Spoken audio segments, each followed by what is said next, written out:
लगातार बारिश और बैराज से छोड़े गए पानी के चलते गौतम बुद्ध नगर में बहने वाली यमुना और हिंडन नदी का जलस्तर काफ़ी बढ़ रहा है। दोनों नदियों के उफान पर यमुना और हिंडन की तलहटी में रहने वाले लोगों का जनजीवन अस्त व्यस्त हो गया है।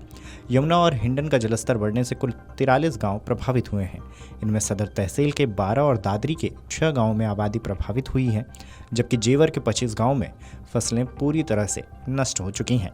गुरुवार को जलस्तर खतरे के निशान से ऊपर चला गया है, जिससे बाढ़ का संकट गहरा गया है। इस कारण 35 लोगों को रेस्क्यू कर बाहर निकालना पड़ा है। लगातार हो रही बारिश और नदियों के बढ़ते जलस्तर से जनपद के कई हिस्सों में बाढ़ जैसे हालात बने हुए हैं। यमुना नदी का जलस्तर खतरे के लाल निशान को पार कर गया है, जबकि हिंडन नदी का जलस्तर खतरे के बिंदु से नीचे दर्ज किया जा रहा है। प्रशासन की ओर से भी बचाव और राहत कार्यों में तेजी लाई गई है। प्रभावित इलाकों में अब तक हजारों लोगों और मवेशियों को सुरक्षित स्थानों पर पहुंचाया जा चुका है। मीडिया रिपोर्ट्स की माने तो दोपहर 3 बजे तक यमुना का जलस्तर 200.60 मीटर दर्ज किया गया है, जो खतरे के बिंदु पर ऊपर है। दिल्ली स्थित ओखला बैराज पर यमुना का चेतावनी बिंदु 202.17 मीटर और खतरे का बिंदु 200.60 मीटर तय है, यानी यमुना नदी का बहाव अब सीधा खतरे के स्तर पर पहुंच चुका है। वहीं हिंडन नदी का जलस्तर 200 मीटर दर्ज हुआ है, जबकि चेतावनी बिंदु 205.08 मीटर है। इसका मतलब यह है कि हिंडन नदी का पानी अभी भी 5.08 मीटर नीचे बह रहा है और तत्काल खतरे की स्थिति नहीं है। आईएमडी के मुताबिक 1 जून से 4 सितंबर तक जनपद में 201.2 मिलीमीटर बारिश दर्ज की गई है, जबकि सामान्य बारिश 391.7 मिलीमीटर होनी चाहिए थी, यानी लगभग 49% की कमी दर्ज हुई है। गुरुवार को जिले में 3 मिलीमीटर बारिश हुई है, जबकि सामान्य बारिश 9 मिलीमीटर अपेक्षित थी। यमुना और हिंडन के उफान से जनपद के 12 गांव तहसील सदर में, 6 गांव तहसील दादरी में, 25 गांव तहसील जेवर में प्रभावित हुए हैं।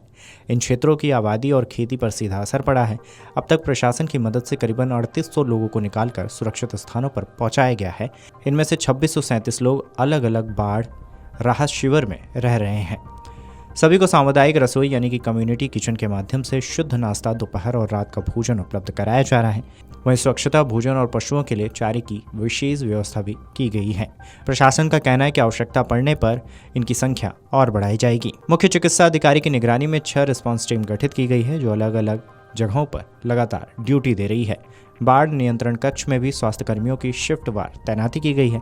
साथ ही सांप काटने जैसी आपात स्थिति को देखते हुए पर्याप्त मात्रा में एंटी स्नेक वेनम की भी व्यवस्था कर ली गई है।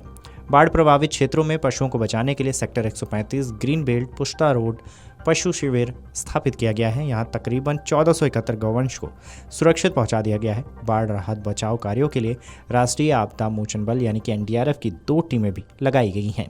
लगातार बारिश के चलते नदी का स्तर और बढ़ने की आशंका है।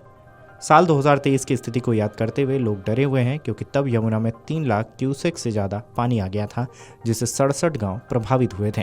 इस बार भी खतरा टलता नजर नहीं आ रहा है। वहीं नोएडा में बाढ़ का पानी बढ़ रहा है। इसके अलावा ग्रेटर नोएडा के सेक्टर 150, 151, 168 के पास के गाँव जैसे पंडितों की डेरी आदि में पूरी तरह से प्रभावित हुई है।